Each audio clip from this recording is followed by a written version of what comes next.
Bonjour à tous, ici Manga Anime Fan. On se retrouve aujourd'hui pour une nouvelle manga review. Aujourd'hui, je vous parle du tome 5 de Twilight Bound Hanako-kun, publié chez Pika Édition, bien entendu, on n'oublie pas. Tome 5, un tome qui va commencer à mettre des choses en place et qui va voir l'introduction d'un nouveau personnage pour notre clic. Donc, on commence l'histoire avec un meeting de notre héroïne qui va suivre... Néné va suivre un garçon qu'elle trouve joli et elle va se ramasser dans un monde autre. C'est pas le meilleur chapitre du tome. C'est le fun de voir, genre, d'une certaine façon, les ennemis parler avec, l'emprisonner et tout. Mais il emprisonne aussi le gars avec eux, avec elle, puis en mode genre...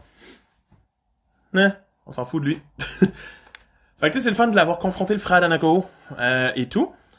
Puis elle va trouver une porte éventuellement qui l'amène au passé et elle va rencontrer le jeune Hanako.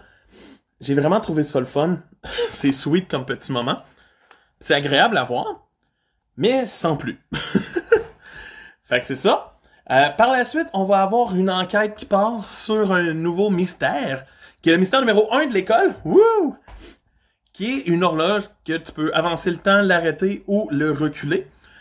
Et dans le fond, on va essayer de trouver c'est qui le mystère qui gère l'avancée du temps parce que il se passe des petites mésaventures. Et le doute va tomber sur Aoi, l'ami de Néné, à ce moment-là. Mais finalement, la personne qui est un des gardiens du temps, un des trois, je vous dévoile pas c'est qui, mais on va le savoir dans le tome. C'est vraiment agréable, c'est bien fait. Son style et sa démarche étaient vraiment... J'ai adoré le voir entrer en scène. Je vais même pas vous le montrer pour pas vous spoiler pour ceux qui l'ont pas lu. Mais c'est une bonne introduction. Et de voir les deux autres gardiens du temps brièvement, ça reste une belle façon de faire. Ça reste une lecture sympathique à lire. C'est pas prise de tête. J'aime ça. Ça se lit bien. Puis le tome 5 pour moi, ça mérite au moins un 7 sur 10. Tant que ça reste sympathique puis que ça fait pas plus, c'est ce que ça mérite. Fait que 7 sur 10. C'est Manga Fan qui vous dit à demain. Bye!